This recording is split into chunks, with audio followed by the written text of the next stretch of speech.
जिस तरह सर्दी गर्मी का मौसम आता है, उसी तरह आजकल बीमारियों का भी एक मौसम आता है। और जब ये बीमारियों का मौसम आता है तो उस दौरान घरों में किसी ना किसी को infection, fever, diarrhoea, nausea, vomiting, cold, cough की समस्या जरूर होती है। और यहाँ दिक्कत की बात ये होती है कि इन कंडीशन में कभी कभी दवाइयाँ लेने पर भी सुधार नहीं होता। ऐसा क्यों होता है कि टाइम पर दवाइयाँ लेने पर भी ये जो सभी कंडीशन होती है वो क्योर होने में टाइम लगा देती है। यदि आपको हेल्दी रहना है और अपने शरीर को बीमारियों से दूर रखना है, इन्फेक्शन से दूर रखना है, तो इसके लिए आपको अपने इम्यून सिस्टम को स्ट्रॉन्ग बनाना होगा। क्योंकि जो इम्यून सिस्टम होता है वही जो शरीर को बाहर के जो एंटीजन होते हैं जैसे वायरस, बैक्टीरिया, फंगस, इन सबसे क्योर करने का काम होता है। ये वायरस, बैक्टीरिया, फंगस ही होते हैं जो कम्युनिकेबल जो डिजीज होती है इनको बढ़ाने का काम करते हैं। अपने इम्यून सिस्टम को स्ट्रॉन्ग बनाना कोई ज्यादा मुश्किल काम नहीं होता। यदि आप डेली एक्सरसाइज करते हैं, आप अपनी डाइट में हेल्दी फूड को शामिल करते हैं, आप अपनी डाइट में से अनहेल्दी फूड को अवॉइड कर देते हैं, तो आप अपनी जो इम्यूनिटी पावर होती है उसको आसानी से स्ट्रॉन्ग बना सकते हैं। मैं इस वीडियो में आपको ऐसे ही नो फूड आइटम्स के बारे में बताऊंगी जिनको यदि आप अपनी डाइट में से निकाल देंगे तो आपका इम्यून सिस्टम स्ट्रॉन्ग होगा। हाँ जी, ये जो 9 फूड आइटम होते हैं ये आपके इम्यून सिस्टम को कमजोर बनाने का काम करते हैं।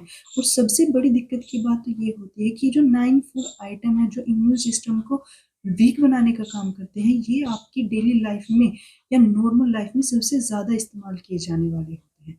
तो चलो स्टार्ट करते हैं कि वो 9 फूड कौन कौन से होते हैं। नंबर पर आती है चीनी। चीनी का इस्तेमाल अपने डाइट में ज्यादा नहीं करना चाहिए, क्योंकि जब चीनी का इस्तेमाल डाइट में ज्यादा किया जाता है तो उससे हमारा इम्यून सिस्टम जो होता है वो कमजोर होने लगता है। जब हम मिठाइयों का या मीठी चीजों का इस्तेमाल अपनी डाइट में करते हैं तो उससे हमारी जो WBC जो होती है यानी व्हाइट ब्लड सेल जो होती हैं वो कमजोर होने लगती है और वो बैक्टीरिया से लड़ नहीं पाती, उनकी बैक्टीरिया से लड़ने की क्षमता कमजोर होने लगती है, जिसके कारण संक्रामण रोग आसानी से लगने लगते हैं। यदि आप अपने शरीर को संक्रामण रोगों से बचाना चाहते हैं और अपनी WBC को स्ट्रॉन्ग बनाना चाहते हैं तो चीनी को अपनी डाइट से हटाने की कोशिश जरूर करें।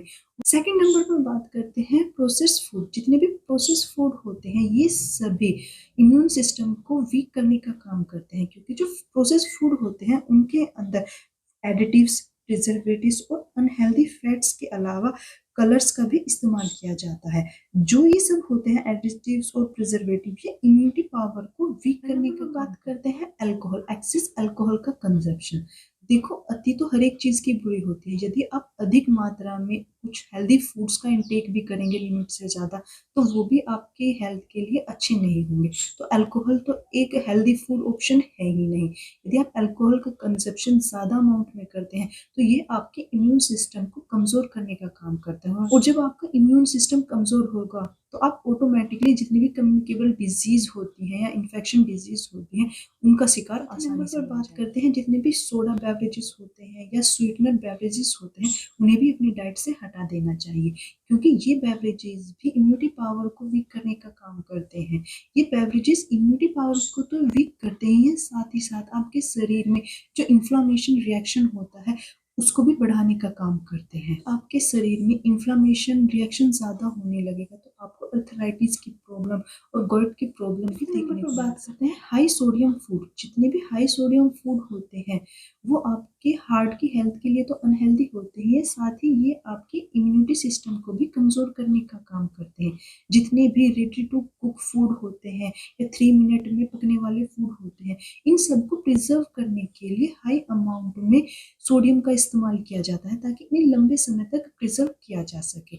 यदि आप ऐसे ही फूड आइटम्स का प्रयोग अपनी डाइट में ज्यादा करते हैं तो ये आपकी हार्ट की हेल्थ के लिए तो बेकार होते ही है, साथ ही साथ आपकी इम्यूनिटी पावर को कमजोर करके आपको संक्रमण रोगों से भी ग्रसित कर सकते हैं। जितने भी सॉल्टी फूड होते हैं उन्हें आप अपनी डाइट में मॉडरेट फॉर्म में यानी सीमित मात्रा में ही इस्तेमाल करें तो आपकी इम्यूनिटी हेल्थ के लिए बेहतर होगा। छठे नंबर पर बात करते हैं हम ट्रांस फैट की। जो ट्रांस फैट होता है वो भी आपकी इम्यूनिटी पावर के लिए अच्छा नहीं होता।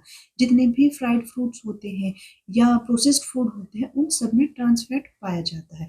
और ये जो ट्रांस फैट होता है ये इन्फ्लामेशन को तो बढ़ाने का काम करता है, ये साथ ही आपकी इम्यूनिटी को भी कमजोर करने का काम करता है। जहाँ तक पॉसिबल हो सके आप अपनी डाइट में हेल्दी फैट का ही इस्तेमाल करें। जैसे अनसैचुरेटेड फैटी एसिड्स होते हैं, ओमेगा 3 फैटी एसिड्स होते हैं, उनको यदि आप अपनी डाइट में इस्तेमाल करेंगे, तो ये आपकी इम्यूनिटी पावर को भी बूस्ट करेंगे, आपके हार्ट की हेल्थ को भी इम्प्रूव करेंगे। 7वें नंबर पर बात करते हैं रेड एंड प्रोसेस्ड मीट की। जो मीट होता है, जो नॉन वेजिटेरियन पर्सन होते हैं, जो मीट को कंज़्यूम कर सकते हैं, उनके लिए वैसे तो ये हेल्दी ऑप्शन होता है क्योंकि इसमें काफ़ी न्यूट्रिएंट पाए जाते हैं।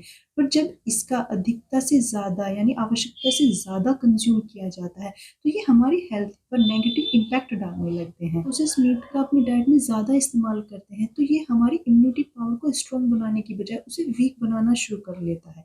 यदि आप लिमिटेड अमाउंट में इसका सेवन करेंगे, तो ये आपकी हेल्थ के लिए अच्छा होगा, पर जब ज़्यादा मात्रा में इसका कंज़्यूम करेंगे, तो ये आपके शरीर में इन्फ्लेमेशन को भी बढ़ाएगा, साथ ही साथ आपकी जो इम्यूनिटी पावर है, उसको भी वीक करने का काम करेगा। फिर नंबर पर बात करते हैं हाई रिफाइंड ग्रेन्स के बारे में। ये ये भी आपकी हेल्थ के लिए बेनिफिशियल नहीं होती क्योंकि जब इनको प्रोसेस किया जाता है, इनमें से फाइबर और काफ़ी जो न्यूट्रिएंट्स होते हैं, जो हमारी बॉडी के लिए एसेंशियल होते हैं, उन्हें इनमें से निकाल कर अलग कर दिया जाता है। जब ज़्यादा अमाउंट में रिफाइंड ग्रीन का इस्तेमाल अपनी डाइट में किया जाता है, तो ये इन्फ्लेमेशन को बढ़ा देता है, साथ ही जो इम्यूनिटी पावर होती है, उस पर नेगेटिव इम्पैक्ट डालने लगता है। यानी जो हमारी इम्यूनिटी पावर होती है, वो कमज़ोर होने लगती है और हमारा शरीर बीमारियों से घिरने लगता है। करते हैं आखिर में बात करते हैं हम जो आर्टिफिशियल स्वीटनर होते हैं उनके बारे में।